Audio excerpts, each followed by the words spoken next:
اللفت المحشي من الأكلات التراثية الشتوية في بلاد الشام. عندنا في نابلس بنعملها على طحينة وليمون، وفي مدينة الخليل بسلقوها بالتمر هندي وقالوا عنها كتير زاكية. وانتو كيف بتعملوها؟ حكوا عن اللفت أمثال شعبية: عليك باللفت يلي تلفت، وبيضة بفت مثل شق اللفت. وبنعمل كمان من اللفت متبل لفت، ومخشي لفت. المكونات: بدنا 2 كيلو لفت، وقية رز مصري، وقية لحمة مفرومة، بهار، كمون، ملح، قرفة، هال، فلفل، وكركم. بدنا كأس طحينة، ونص كاسة لبن زبادي، ونص كاسة ليمون معصور، 6 سن توم، وبدنا ضمة كزبرة خضراء، وزيت نباتي للقلي. أول إشي بنجيب اللفت، ولازم طبعا نقشره ونشيل النوايا. ممكن نقشره بالسكينة، وممكن نقشره بقشارة البطاطا، الطريقة اللي بتريحكم. ممكن تقشروه عمودي أو أفقي بالطريقة اللي انتو ايدكم ماخدة عليها. طبعا أنا ما غسلته قبل التقشير، ما في داعي، رح أغسله بعد ما أخلص التقشير. بعد ما قشرتهم بدنا نغسلهم عادي من مية الحنفية ونصفيهم شوي. بدي أجهز الحشوة: بنقع الرز وبغير عنه المي مرتين، بنقعه مثلا نص ساعة، وبضيف اللحمة المفرومة، وإذا كانت لحمة مفرومة ناعمة أفضل بتستوي أكتر، ملح وفلفل، وبدنا نحط البهار والكركم والكمون شوي، ما تكتروا لأنه بغير الطعم، وطبعا زيت نباتي مثل أي حشوة للمحاشي.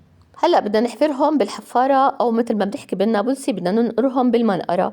في طريقتين: إما من عند النوايا بيكون شكل الحبة لما بنحطها في الطنجرة بالعرض بتكون فوهت أو فتحة الحبة للأعلى، وممكن إنه نحفرها من الجنب إذا كانت الطنجرة صغيرة حتى نكسب مساحة أكتر، تكون واقفة الحبة وفتحة الحشوة برضو للأعلى. الطريقتين مزبوطين، بس أنا بفضل من جهة النوايا، بيكون شكلها هيك أحلى، وبتكون الطنجرة مصفطين أزبط، وبخليها شوي سميكة. دايما بخلي أي إشي من المحاشي أنا شوي سميك حتى ناكل خضار أكتر من الحشوة، وهيك بنصفطهم بالطنجرة.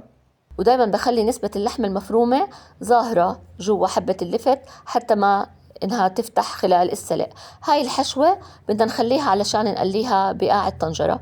هلأ بدنا نحشي حبات اللفت، بدنا نخلي حوالي سنتي فراغ، لأنه حبة الرز رح تنفش خلال السلق في المي السخنة. طبعا هلأ بعد ما نحشيهم بدنا نقليهم أول ونسلقهم. في عنا طريقتين لحبات اللفت وطريقتين للحشوة: إما إنه بنقلي حبات اللفت قبل ما نحشيهم، ولازم نغسلهم من زيت القلي قبل ما نحشيهم، أو ممكن نقليهم بعد ما نحشي، وأنا لقيت إنه نقليهم بعد الحشي أفضل. وفي طريقة تانية للحشوة زي ما قلت لكم، إنه ممكن نحشيها وهي نية قبل ما نسلق الرز واللحمة، وممكن إنه نسلق الحشوة 10 دقايق ونحشيهم بعد ما يستوي الرز أو تنفش حبة الرز شوي. أنا لاحظت إنه شوي أخلي الحشوة تستوي 10 دقايق وبحشيهم وبعدين بقليهم. هاي الطريقة ممتازة وما بتفتح معانا الحبات، وبنضمن إنه الحشوة استوت جوا حبات اللفت. طبعا خلال القلي لازم نقلب حبات اللفت من كل الجهات حتى ناخد اللون الذهبي، وبعدين بنقلي الحشوة قاع الطنجرة، الحشوة اللي قمناها من حبات اللفت وبتكون لونها ذهبي، وبنصفت عليها حبات اللفت ويكونوا جنب بعض وما في فراغ أفضل حتى ما يتطايروا جوا السلق. وبنجهز تقلاية التومة والكزبرة، تومة مهروسة مع كزبرة خضراء، وإذا عندكم كزبرة بالفريزر بيمشي الحال.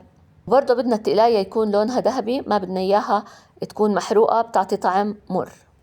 بدنا نجهز الطحينية اللي هي عبارة عن مي وطحينة ولبن ورشة ملح وليمون طبعا علشان نسنهم مع بعض. بنقول بدنا نسن الطحينة ومنحركها على البارد، ولما بدنا نضيفها على مرقة اللفت المسلوق لازم تكون سخنة.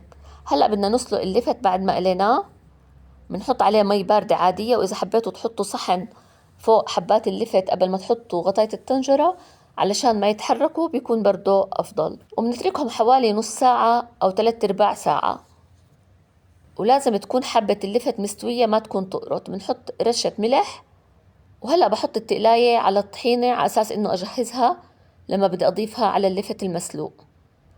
بعد ما يستوي اللفت بندير عليه خليط الطحينة مع الليمون، وبنتركه كمان 10 دقايق حتى يعقد معنا.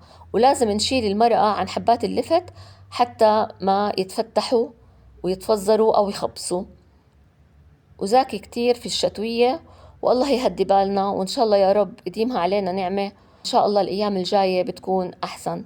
عقبت عليكم بالعافية، عريب العزيزي.